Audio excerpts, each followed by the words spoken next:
Žiaľ, situácia sa vyvinula tak, že hustá hmla, ktorá pokrývala vrchol vyhliadky, neumožňovala výhľad, že maximálne takto 50 metrov, tak sme toto miesto opustili. Ako náhražku sme si vybrali tajúplne ukrytý vodopád menom Janela di Inferno. Ideme na nejakú 7 km túričku. Dnes je strašne blisko, boli sme na vyhliadke v 950 metrovej nadmorskej výške, no ale bola viditeľnosť na 20 metrov, tak sme zišli dole. Z obce sme vyrazili jednoduchou, ničím neupútavajúcou krajinou, až kým sme nenarazili na niečo zvláštne, ktoré nás zaujalo a uvidíte, čím nás prekvapilo. Máme nejaký podchod, priechod alebo čo? A vyzerá, že to je aj používané. Ale nemáme svetlo.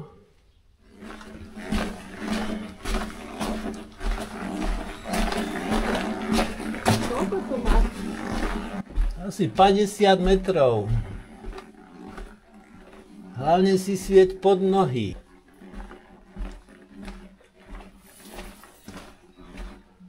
Sa už dá skoro aj postaviť.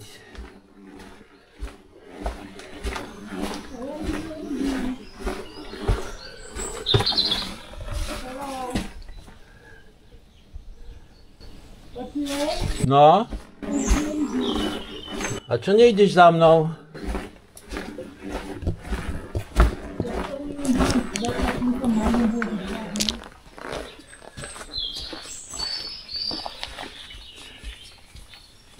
Kukuk. Vyšli sme z podchodu a do takejto nádhernej prírody.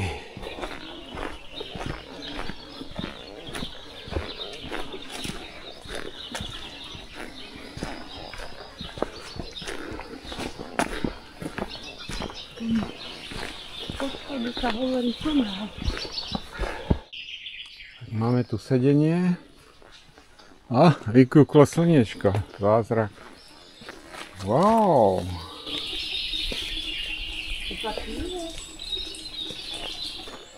Tak idem skúsiť. No dole pod nami je tak 10 metrov. To je rúry, ktorých pravdepodobne ide voda.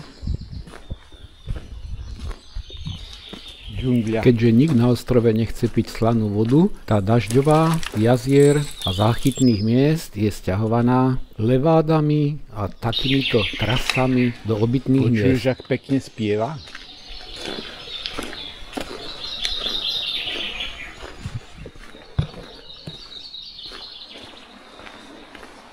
Umelo vytvorená otesaná stena.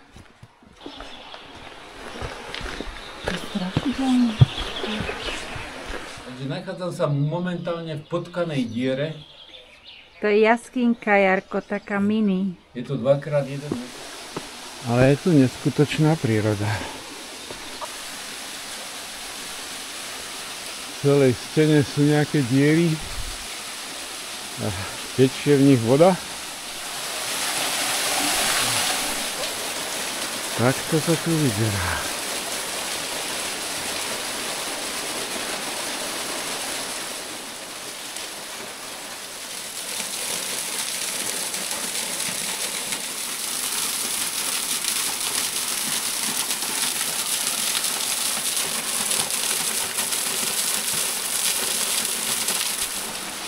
Vodopadu.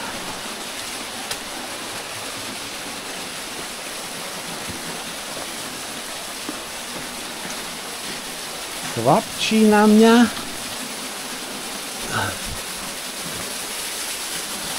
Ale som vlastne až tu.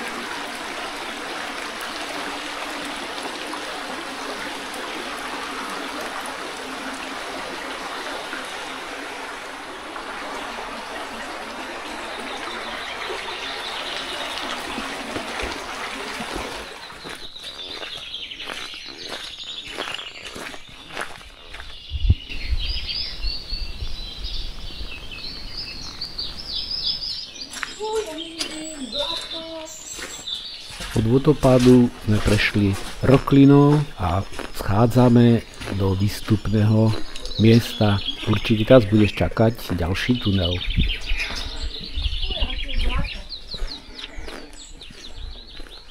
A kde nie je? 72 metrov. 72.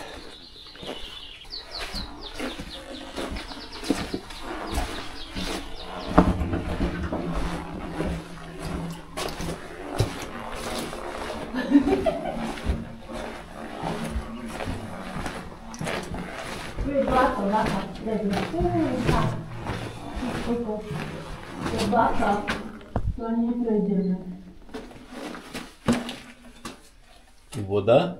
Blato. Kus? No neviem, možno ani nie. Iba to také hrozné, o toto po ľavej strane. Ale baka debulu, aby si sa neinstrudoval. Au! Pomaličky. No sa to znižuje hodne.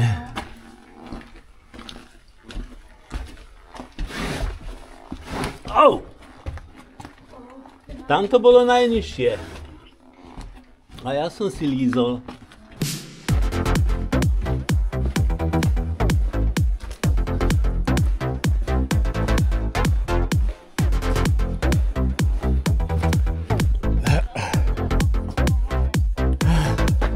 Takáto príroda je na to prekrásnou dolinou. V živote by ste ju neobjavili, keby ste nenarazili na tie tunele.